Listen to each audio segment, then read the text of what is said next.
आपातकाल में संजय गांधी जी का बहुत अहम रोल था। संजय गांधी जी की वाइफ को, मेनका गांधी जी को तो सेंट्रल मिनिस्टर तुम्हें बीजेपी ने बना रखा था। वरुण गांधी जी तुम्हारी पार्टी के सांसद थे। तुम इन लोगों से ये तो पूछ लो कि आपातकाल का तुम विरोध कर रहे हो, उन्हीं को तो तुमने ले रखा है। जिस सिंधिया का तुमने पेट में पानी पी पी के विरोध करा, उसी सिंधिया को तुमने मंत्री, केंद्रीय मंत्री बना रखा है। मैं इन एससी एसटी ओबीसी के लोगों को बोलना चाहता हूं कि जो तुम संत बनने की दौड़ में भाग रहे हो, और जो संत बने हुए थे वो तो संसद में बैठ के योगी, उमा भारती, ये सब संत थे, और ये संसद में बैठे, उनको मालूम है यहां पर कुछ नहीं है, इसलिए वो संसद की कुर्सी पर बैठे हुए। जो सरकार है पूरे देश के अंदर आपातकाल के लिए बड़े बड़े आयोजन किए, करोड़ों रुपए खर्च कर दिए। ये घटना थी 50 साल पहले इंदिरा जी के आपातकाल को लेकर, ये आज तक याद रख रहे हैं और आज तक उसको काला दिवस के रूप में बना रहे हैं। मैं इन बीजेपी के लोगों से पूछना चाहता हूं, या इस देश की जनता से पूछना चाहता हूं, 50 साल पुराना तो तुमको इतिहास याद है।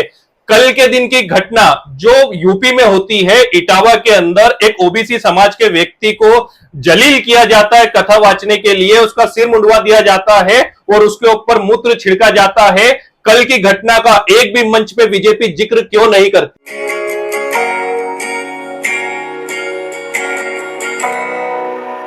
दोस्तों, अभी अभी हम देखते हैं कि बीजेपी जो सरकार है पूरे देश के अंदर आपातकाल के लिए बड़े बड़े आयोजन किए, करोड़ों रुपए खर्च कर दिए। ये घटना थी 50 साल पहले इंदिरा जी के आपातकाल को लेकर, ये आज तक याद रख रहे हैं और आज तक उसको काला दिवस के रूप में बना रहे हैं।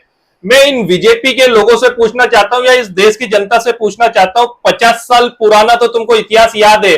कल के दिन की घटना जो यूपी में होती है, इटावा के अंदर एक ओबीसी समाज के व्यक्ति को जलील किया जाता है कथा वाचने के लिए, उसका सिर मुंडवा दिया जाता है और उसके ऊपर मूत्र छिड़का जाता है। कल की घटना का एक भी मंच पे बीजेपी जिक्र क्यों नहीं करती है? और मैं गायत्री परिवार आर्य समाज से पूछना चाहता हूं, गायत्री परिवार और आर्य समाज तो ब्राह्मण बनाने की ट्रेनिंग दे रहा है हर वर्ग के लोगों को। वो बुला बुला के एससी एसटी के लोगों को कर्मकांड सिखा रहा है, अलग अलग मंत्र उच्चारण, ये वो सारे पूजा पाठ के रीति रिवाज सिखा रहा है। वो गायत्री परिवार आज क्यों चुप है? और मैं पूछना चाहता हूं, ये आरएसएस और ये जो बड़े बड़े कथावाचक और संत समाज है, जो हिंदू तू एक हो जाओ, हिंदू कटेगा तो बटेगा जैसे शब्द हमारे प्रधानमंत्री भी इस्तेमाल करते हैं, जब ऐसी घटना होती है तो ये कथावाचक, आरएसएस, गायत्री परिवार, ये सब चुप क्यों हो जाते हैं? ये हमें कहीं दिखाई क्यों नहीं देते? इटावा की घटना ये साबित करती है कि ओबीसी समाज अपने आप को क्षत्रिय समझता था, वो अपने आप को वर्ण व्यवस्था में शूद्र, उसने अपने आप को कहीं माना ही नहीं। पर हम असलियत ये जानते थे कि वो शूद्र में आता है, पर ओबीसी के लोगों को गलतफहमी हो गई थी। वो अपने आप को क्षत्रिय समझ रहे थे, वो अपने आप को ब्राह्मण समझ रहे थे, वो अपने आप को जनरल समझ रहे थे। इटावा की घटना ने, ब्राह्मण समाज ने उनको उनकी औकात याद दिला दी, उनको ये दिखा दिया और एहसास करा दिया कि तुम सिर्फ शूद्र हो। तुम किसी कथा में जा तो सकते हो, कथा को सुन भी सकते हो, कथा में चढ़ावा भी चढ़ा सकते हो, मगर व्यास सीट पर बैठने का अधिकार तुम्हारा नहीं है। शास्त्रों में लिखा है कि व्यासपीठ में बैठने का अधिकार सिर्फ ब्राह्मण को होता है, शूद्र उस पर बैठ नहीं सकते। अगर उस पर बैठेंगे तो उन्हें यातनाएं दी जाएगी, उन्हें सजा दिया जाएगी। और आज मुझे लग रहा है कि वो पुराना युग वापस आ गया है, जब लोहा पिघला के कानों में डाल दिया जाता मंत्रोच्चारण करके। आज एक ओबीसी समाज के व्यक्ति ने व्यास सीट पे बैठने की गलती क्या करती है, हम देखते हैं कितनी अमानवीय घटना उसके साथ हो जाती है। उसे महिला का मूत्र छिड़का जाता है उस पर शुद्धिकरण के लिए, उसको गंजा कर दिया जाता है, उसको मारा कूटा जाता है। आज हम देख रहे हैं कि ओबीसी समाज के साथ ये जब हुआ, जब एसी और एसटी चुपचाप बैठी हुई अपने घरों के अंदर।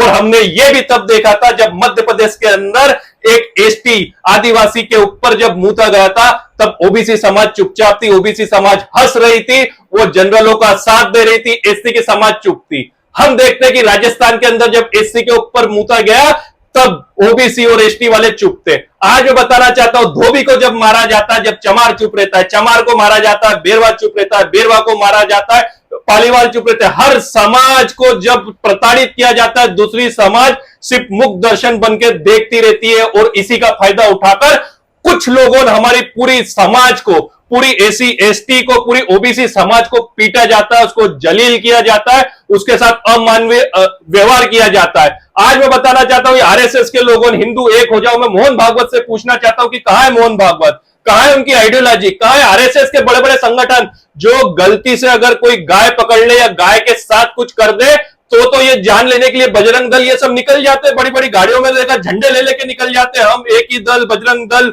ये सब नारे लगाते हुए निकल जाते हैं। आज ओबीसी भाई के साथ हुआ। मैं पूछना चाहता हूं बीजेपी के कौन सा संगठन बाहर आया? आज मैं पूछना चाहता हूं सपा से, वो क्या कर रही है? वो तो ठेकेदार बने हुए ना। ये छोटे छोटे दल, चंद्रशेखर आजाद एक ठेकेदार बन गया, वो SC ST का। मायावती ठेकेदार बन गई। मैं जातिवाद के इन ठेकेदारों से पूछना चाहता हूं कि ये घटनाएं क्यों हो रही है और ये घटनाओं का कारण क्या है? अभी हम देखेंगे घड़ियाली आंसू। इन ठेकेदारों को देखेंगे कि जिसके वहां घटना हुई है बस उसके वहां जाएंगे, बड़ी बड़ी बातें करेंगे, पेपर में छपेगा, और ये घटनाएं रुक नहीं रही है बल्कि ये घटनाएं बढ़ती जा रही है। एक इस घटनाओं का बढ़ने का सबसे बड़ा कारण ये कि हम संविधान के साथ बेईमानी करते जा रहे हैं। संविधान में तो सभी एक थे, हमने अलग अलग आयोग बना के जातिवाद तो हम लोग फैलाने की बातें कर रहे। मैं ये आयोगों को बंद करने की मांग कर रहा हूं और साथ में सशक्त कानून, इस जाति व्यवस्था का सशक्त कानून बनाने की बात इसलिए करना पड़ेगी आज हमें क्योंकि मुझे मालूम है ये धर्म के ठेकेदार हो जाए या RSS हो जाए या ये गायत्री परिवार वाले हो जाए या आर्य समाज वाले हो जाए, ये कितना भी हिंदू एक हो जाओ, हम सब एक एक, कटेंगे तो बटेंगे तो कटेंगे, कितने भी नारे लगा लिए जाए, इन लोगों की बातों में मत आना। ये लोग हमको कर्मकांड सिखाने का तो ज्ञान देंगे क्योंकि इन्हें हमारे हाथ से किताबें छीनना है। हमारे को कर्मकांड सिखाकर ये ऐसी स्थिति में छोड़ देंगे कि उस कर्मकांड के लिए अगर तुम किसी गांव में जाओगे तो तुम्हारे ऊपर मूता जाएगा। तुम सोच लो, तुम्हारे बच्चों को ऐसी यातनाएं देनी है कि उसके ऊपर गांव में मूता जाए, उसको गंजा करा जाए, कितनी यानी मरने से ज्यादा जलील हरकतें उनके साथ अमानवीय करी जाए, और इनके मुंह से ना गायत्री परिवार धरने पे बैठ रहा है ना। आज तो मैं पूछना चाहता हूं कैंडल निकालने वालों से, जरा जरा सी घटनाओं में जो कैंडल मार्च ले लेके चौराहे पे आ जाते हैं, कहां है वो कैंडल? है क्या तुम्हारी कैंडल खत्म हो गई या कैंडलों का मोम खत्म हो गया? जब भी ये जातिवादी इनको बोलते हैं, आतंकवाद से बड़े लोगों ने, जातंकवाद वाले, जब भी ये लोग कुछ हरकतें करते हैं और इस टाइप की अमानवीय हरकत करते हैं तो क्यों हम लोग बाहर नहीं निकलते? क्यों हमारी कैंडलें खत्म हो जाती है? क्यों दूसरे समाज वाले साथ नहीं देते? जब हम राष्ट्र की बात करते हैं तब राष्ट्र भक्ति जाग जाती है, और उसी राष्ट्र के अंदर अगर हमारे साथ कुछ होता है तो हमारी भावनाएं कहां मर जाती है, कहां RSS के लोग मर जाते हैं। अगर यही कोई मुस्लिम कर देता या पाकिस्तान कोई हरकत कर देता तब तो हमारी राष्ट्रभक्ति चीर चीर के बाहर आती है। रात रात भर सोएंगे नहीं, इस चौराहे पे, कभी राजबाड़े पे, कभी कहां पर रैलियां निकालोगे, तरह तरह के ढोंग करोगे, बैनर निकल जाएंगे। मुझे तो समझ में भी नहीं आता, कभी कभी तो लगता है कि घटनाओं के पहले इन लोगों ने बैनर छपा के रख रखे हैं क्या, क्योंकि घटना होती नहीं है और वो बैनर निकल जाते हैं, पोस्टर बन जाते हैं फेसबुक व्हाट्सएप पे।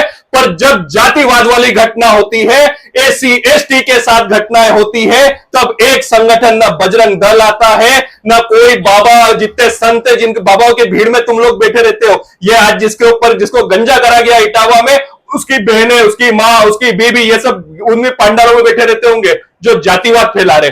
आज भी अगर हम नहीं संभले और आज भी हम नहीं सीखे, अभी भी बता रहा हूं, इतने जूते खाने के बाद, ये जो जूते खाए इटावा में, ये जो मध्य प्रदेश में जूते खाए, ये जो राजस्थान में SC वाले ने जूते खाए, इतने जूते खाने के बाद भी कांवड़ यात्रियों में सबसे आगे यही ले लेके घूमेंगे 4-4, 5-5 दिन तक कांवड़ को। इन लोगों को समझ में नहीं आता, ये लोग जूते, मेरे को तो लगता है जूते खाने लायक ही है ये लोग, क्योंकि ये सुधर नहीं रहे, ये समझ नहीं रहे, ये वो चीज को सीख नहीं रहे। एक तरफ करोड़ रुपए खर्च करके 50 साल पुरानी आपातकाल को गलत बताने के लिए जनता के टैक्स का पैसा फूका जा रहा है। मैं उन बेवकूफों से पूछना चाह रहा हूं जो इन आयोजनों की भीड़ बने हुए थे, वो कभी इन नेताओं से पूछकर देखे, आपातकाल में संजय गांधी जी का बहुत अहम रोल था। संजय गांधी जी की वाइफ को, मेनका गांधी जी को तो सेंट्रल मिनिस्टर तुम्हें बीजेपी ने बना रखा था, वरुण गांधी जी तुम्हारी पार्टी के सांसद थे। तुम इन लोगों से ये तो पूछ लो कि आपातकाल का तुम विरोध कर रहे हो, उन्हीं को तो तुमने ले रखा है। जिस सिंधिया का तुमने पेट में पानी पी पी के विरोध करा, उसी सिंधिया को तुमने मंत्री, केंद्रीय मंत्री बना रखा है। मुझे समझ में नहीं आ रहा ये देश को गुमराह क्यों कर रहे हो। और जो देश के वर्तमान मुद्दे, 50 साल छोड़ दो, जो एक एक दिन के मुद्दे, एक दिन तुम्हारा आपातकाल में तुम्हारे जश्न चल रहे, तुम विरोध कर रहे हो, गाने गा रहे हो, और इधर किसी ओबीसी वाले को गंजा किया जा रहा है, उसके ऊपर मुफ्त छिड़का जा रहा है, इधर किसी ST वाले को मारा जा रहा है, किसी SC वाले को बारात घोड़े से उतारा जा रहा है। ये घटनाएं तो तुमको दिख नहीं रही है। और मैं RSS वालों से बोलना चाहता हूं, हिंदुत्व की बात करके देश को गुमराह करने से अच्छा है कि हम हमारी एकता की बात करें, हम SC ST की बात करें और हम किताबें उठाए, ना ये काबड़ उठाए, ना उस व्यास सीट पे। आज मैं एससी एसटी ओबीसी से बोलना चाहता हूं कि अगर ये मूतने की घटनाओं से सही में तुम्हारा दिल आहत हुआ है तो उस कसम खा लो, आज हम सब ये शपथ ले लेते कि ना हम इस व्यास सीट पे कभी बैठने की जिद करेंगे, ना इस व्यास सीट पे जाने का हम रास्ता पूछेंगे, ना इन काबड़ को हम कभी उठाएंगे। हम देखेंगे रास्ता तो सिर्फ हमारे बच्चों को स्कूलों का रास्ता दिखाएंगे, विद्यालयों का रास्ता दिखाएंगे, और पकड़ेंगे तो हाथ में सिर्फ कलम उठाकर चलेंगे। मैं इन एससी एसटी ओबीसी के लोगों को बोलना चाहता हूं कि जो तुम संत बनने की दौड़ में भाग रहे हो, और जो संत बने हुए थे वो तो संसद में बैठ के योगी, उमा भारती, ये सब संत थे, और ये संसद में बैठे, उनको मालूम है यहां पर कुछ नहीं है, इसलिए वो संसद की कुर्सी पर बैठे हुए, और तुम ये सब छोड़कर, किताबें छोड़कर इनके संत बनने के उसमें लगे हुए हो। तो मुझे तुम्हें सुधारना होगा और तुम्हें समझना होगा। और मैं देश की जनता से बोलना चाहता हूं, अगर आप हमारे मुद्दे से सहमत हैं और हमारा साथ देना चाहते हैं, हमें लाइक करें, सब्सक्राइब करें और शेयर करें।